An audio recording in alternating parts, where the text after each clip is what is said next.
Minha diretoria já baixou o futebol, então por favor, né? Estou explicando para vocês aqui como é que funciona. Aqui o QR Code, primeiro link da descrição, para você acompanhar todo o restante aí do Campeonato Brasileiro. E ainda tem a final da Copa do Brasil, não se esqueça, os Atléticos, o Atlético Mineiro e o Paranaense vão disputar esse título. Então é bom você ter um futebol no seu celular e também para acompanhar todo o restante do futebol no planeta, com o melhor aplicativo que tem, na minha opinião, além de você fazer a sua agendinha, porque o futebol vai parar por aqui, para você ter férias e pré-temporada, mas não vai parar no resto do mundo. Aí tu acorda de manhã e não sabe o que assistir. Se tiver um futebol ali, vai estar sabendo de tudo, então baixa aí no primeiro link da descrição, é gratuito, valeu? Então vamos lá, rapaziada, eu quero falar sobre técnico estrangeiro e os detalhes tão pequenos de nós dois que acabam separando as análises de futebol, que muitas vezes são muito simples e muito feita por um almanaque, né? Eu acho que se não precisaria do meu papel, nem do papel de nenhum analista de futebol, se fosse para olhar o resultado e fazer uma análise dos jogos. Se torna absolutamente idiota, né? Você tem que fazer as análises de acordo com o que você está vendo e não necessariamente com esse ou aquele detalhe que mudam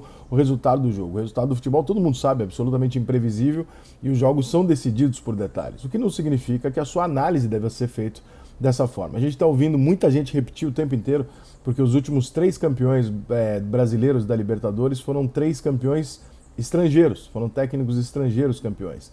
O Jorge Jesus em 2019 e o Abel nos últimos 2 anos. Mas o título não tem necessariamente a ver com a análise, né? Eu acho que a gente tem que separar um pouco as coisas. Primeiro que a ideia de técnicos estrangeiros tem que vir para o Brasil porque são muito melhores e vencedores do que os técnicos brasileiros é uma grande mentira, né? Porque historicamente e ainda mais recentemente os técnicos estrangeiros, na sua maioria, vêm para o Brasil e não fazem absolutamente nada, saem daqui rigorosamente como a maior parte dos técnicos brasileiros sem conseguir treinar, sem conseguir dar um padrão, sem conseguir apresentar um bom futebol, porque para qualquer pessoa mais ou menos razoável já ficou claro que o problema do futebol brasileiro não é uma epidemia técnica, mas sim um problema gigantesco de calendário que o futebol brasileiro não permite que você trabalhe, que você tenha um jogo coletivo, bem treinado e tal. E, portanto, né, a gente tem essa discrepância.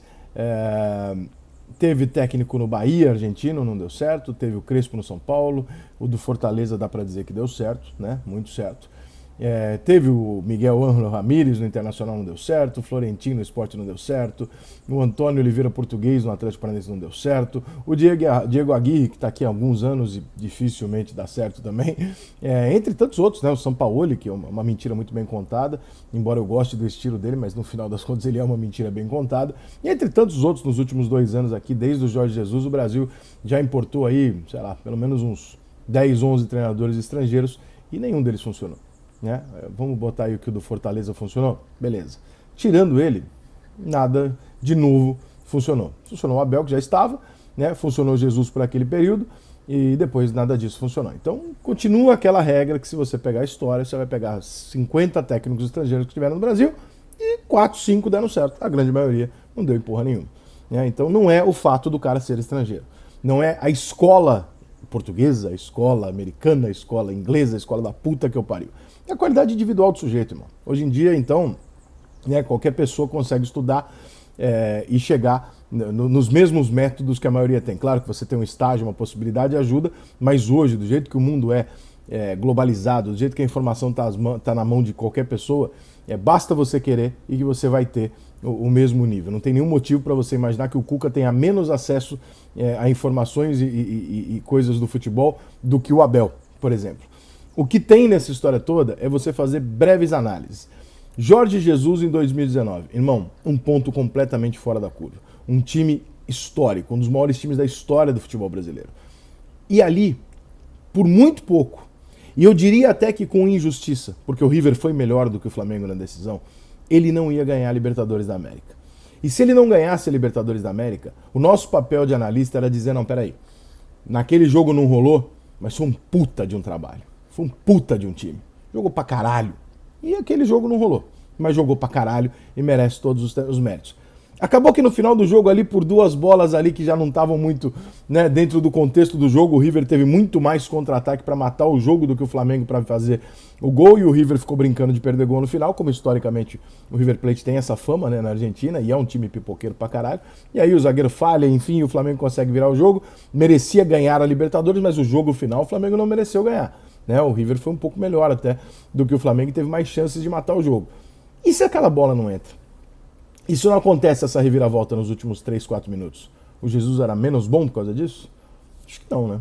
Mas seria muito menos bom do que ele foi se aquele lance não acontece. O Abel seria do caralho se o Flamengo tivesse virado o jogo na prorrogação após um segundo tempo onde o time dele praticamente não foi no ataque? Não seria, né? Ele seria bem massacrado por isso. Seria todo aquele discurso de falar assim, pô, puta de um filho de Mourinho, puta de um retranqueiro, não gosta de futebol, gosta só do resultado, que não é mentira. O Abel não tem a menor, ele não tem a menor necessidade de ver o time dele jogar futebol, ele tem necessidade de ganhar o jogo. E é isso.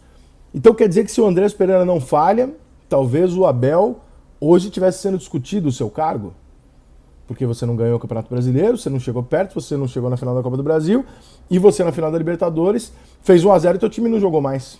Olha que loucura. Isso seria real, hein?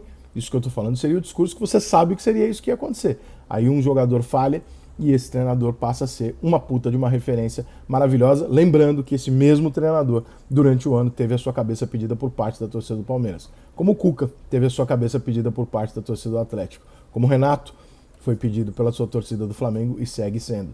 Né? Como o Crespo, por parte da torcida do São Paulo, como todos esses que eu citei, tiveram as suas cabeças pedidas pelos seus clubes durante o ano, porque em algum momento não estavam entregando aquilo. Mas quando o campeonato termina, você tem um resultado. E aí você tem um vencedor, e esse vencedor ele se torna incontestável. E eu acho que ele tem que ser aplaudido de qualquer maneira. Mas os poréns desses jogos, eles são muito importantes. Então quer dizer que o Cuca, com o time do Santos, que quase caiu esse ano, do ano passado, chegou na final da Libertadores.